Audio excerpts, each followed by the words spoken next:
them off it. And that's why I'm not shaking my bum violently for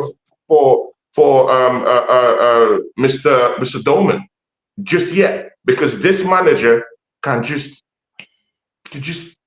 off the light, could just turn off the candle of that brother. Give him a chance. Yeah, give him the Emil Smith Road treatment. I hear exactly. Spurs. I got to ask you, Deji Spurs, man. I got to ask you, yeah. Where do you predict Tottenham finishing this season? Northside, this is why I don't think people smash a like. I don't think you don't understand that the love I got for my bro right here. Do you know what I mean? Like, Northside is one of the realists out here, asking the right questions at the right time. We give that to Northside. We give that to Northside. He's our brother, definitely. Let me just chime in with the Arsenal one as well, the Arsenal prediction. I agree with Northside. I think you, man, finished 4th or 5th. I just looked at just based on the business. I feel like you're definitely not, you can't compete with Liverpool. You can't compete with Man City. I think Chelsea have gone up a notch. I don't think you can compete with them. Tottenham are still doing business. We've just confirmed now that we've agreed personal terms with Palhinha. So look out for my TikTok on that. And I don't think I think Tottenham could sneak in and get 4th this season. So if Tottenham has a run under Thomas Frank, then you, man, could easily finish 5th. But I'm prepared to give you guys 4th.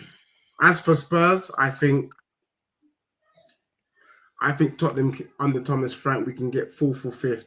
And in Thomas's first season, that's not unreasonable. No one's sitting there saying Thomas needs to win the league. He didn't inherit a team like Liverpool under Klopp, where Slot inherited already a strong team, and then he just does nothing and wins the league. No, we were in a mess. We finished 17th. So to finish 4th or 5th is like winning a trophy, in my opinion. And so I think basically Tottenham and Arsenal, one of them is going to get top 4, but both of us ain't. Say that again. One of us is getting top 4. Both of us is not getting top 4. And who gets top 4? Right now, I'm leaning towards my club. Man, isn't this brother chatting rubbish? I mean, you could see the reaction in the chat. They know you're chatting rubbish. In the words of Tony, see, bro. In the words of Tony, bro, you'll be lucky. You'll be lucky to get 6th this season. Can I use your words? Can I use Tony's words? Yeah. Are you ready for it? You man ready? Well, I beat you up today, innit? I beat you up. I beat you, man, up. Big up, Deji, man. Big up, Deji. Love. But you reckon that Spurs has done enough business, yeah, to pip Arsenal to 4th? We're still doing business, yeah. Palhinha is better than Norgard, and I think Palhinha at the moment, I would have him over Zubimendi. I know Zubimendi is a talent. Don't get it twisted, but I just feel like Palhinha's experience is going to do more for Spurs than what Zubimendi is going to do for you in that midfield. Norgard is back up. Norgard is back up. Why? I'm not talking about pitching him over? Why pitching him against Palhinha?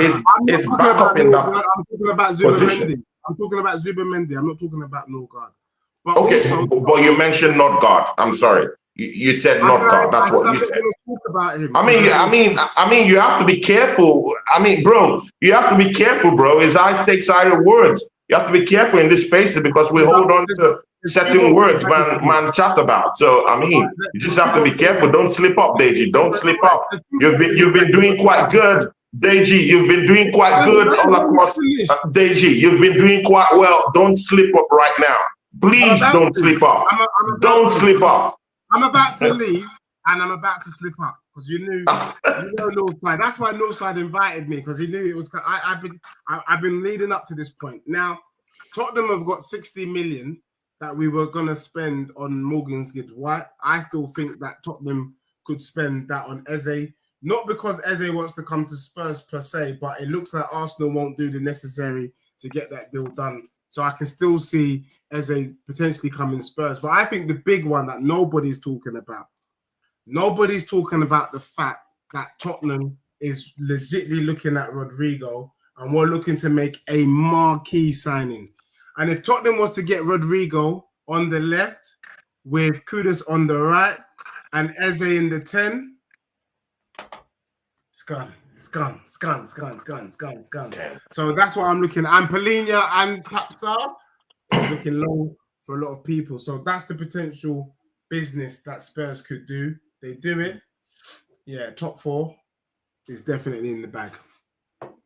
There you go, man. There you go. I know, Dej, you got to go. Shout out your channel, bro, where people can find you. Hey, big up to everyone locked in, locked on. Make sure you smash the like. Deji Spurs, I'm back. I've done my pre-season. I've rested.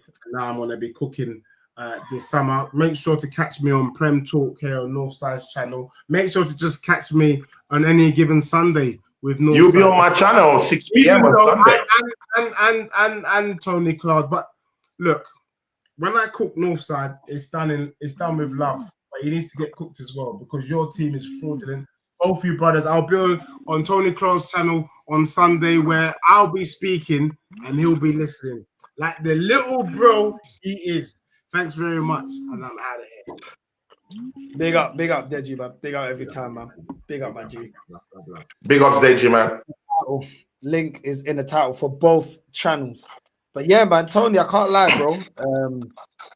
Before you wrap up, I can't lie, bro. Like, I am not excited for next season.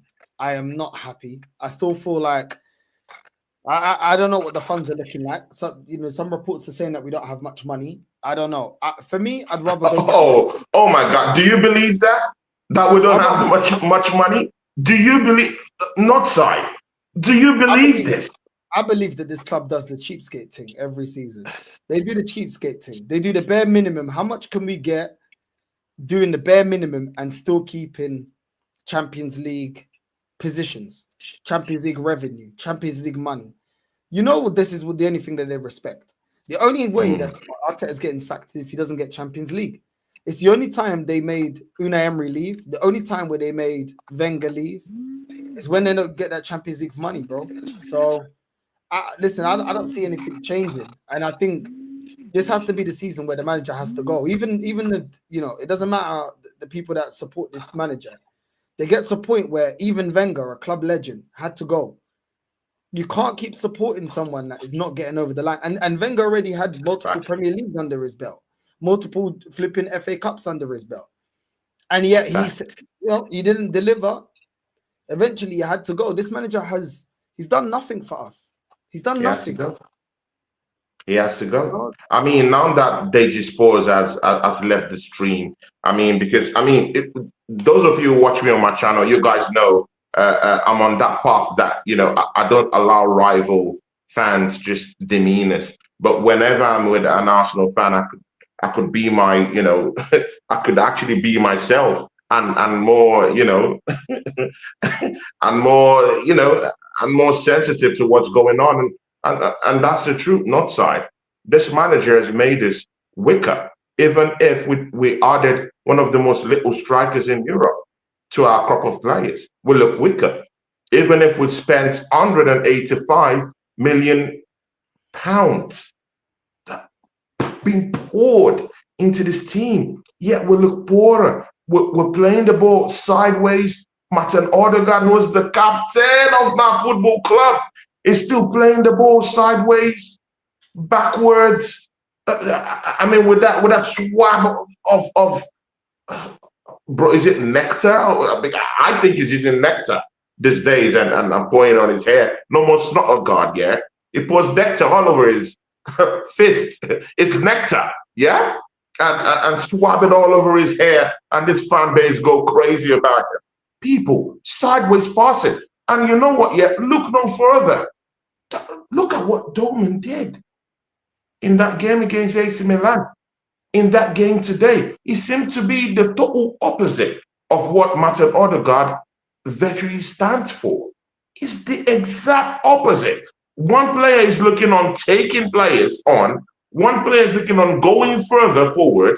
One player is looking on causing chaos and actually dragging players, attacking spaces, that were saving space while creating pockets for other assets to actually go in and get a nick on that ball. But while one who is actually a captain of this football club is just there looking for spaces to actually pass the ball backwards, sideways.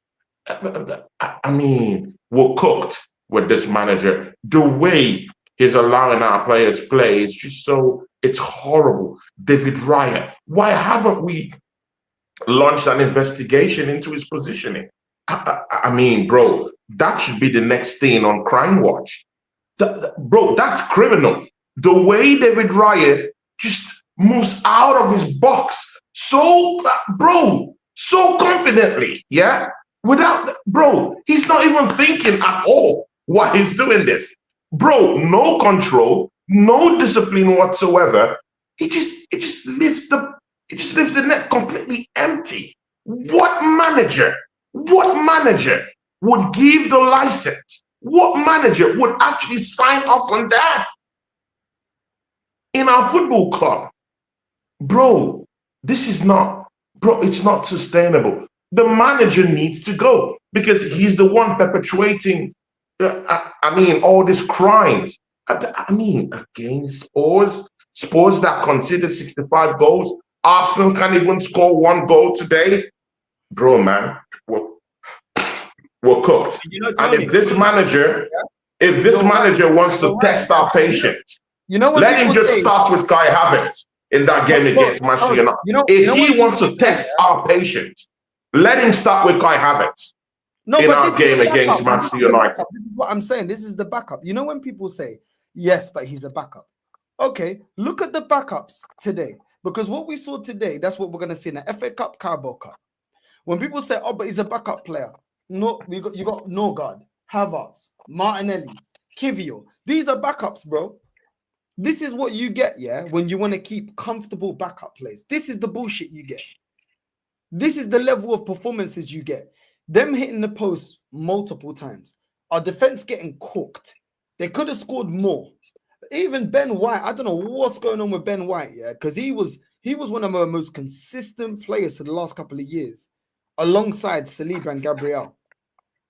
But I don't know what's been going on to him. I don't know if it's now that he's got the competition with Timber. I don't know what's going on. Maybe Lewis Skelly is getting the shine he used to get. But this is what happens when people are comfortable with squad depth, yeah? This is what you get. Martinelli's, Havertz, Kiviors. You're not going anywhere. Ain't nothing going to be different, bro. You're going to get the same old frustration, the same old performances. And there's only so far in the Carabao Cup and FA Cup you can even go with these players. Let's be honest. Tony, you know this. How far can you go in the FA Cup with players like Martinelli and Kivior and Norgards and flipping Havertz? They're not going to win you that. They're not going to win you that trophy. Our best performance in the cup last season were the players from the academy. Skelly and Ethan. So we're gonna be going with these players again, bro. You know what? It's preseason. Like I'm not angry. I'm disappointed. That's the way I feel right now. I'm not angry. I'm disappointed. Bro, did you see Benjamin White by any means necessary today? Did you see how poor was cooking? How poor Benjamin White looks today? And again, that's why I still feel, that's why you can't remove the element of preseason from this game they played. Under no circumstances will Benjamin White start that game against Manchester United. You know that's true. Not with that kind of performance. He looked poor today. I mean, I looked for means to defend this brother today, but bro, absolutely shocking display from Ben. He's totally cooked, bro. We cannot get anything from Benjamin White. And this was a Benjamin White that, 3 seasons ago, we managed to get something out of him from that right back position. He was even scoring goals and had great chemistry with Bukayo Saka. And then all of a sudden, it looks like complete crap work. Bro, total shit today. Complete stinker today from Benjamin White. And that's why I know that, okay, this is just a preseason game. That's why I'm taking it like that. Because under the circumstances, will he start if Timber is down there? I don't think so. So, again, we can look at it from both sides, but we have shocking players in this team, but this manager, he puts the gloss on it, I still do think that with this squad we have, yeah, this squad that has come second 3 times in a row, and now we've added a striker, I still think a very, very experienced manager who knows how to win can still win with this team.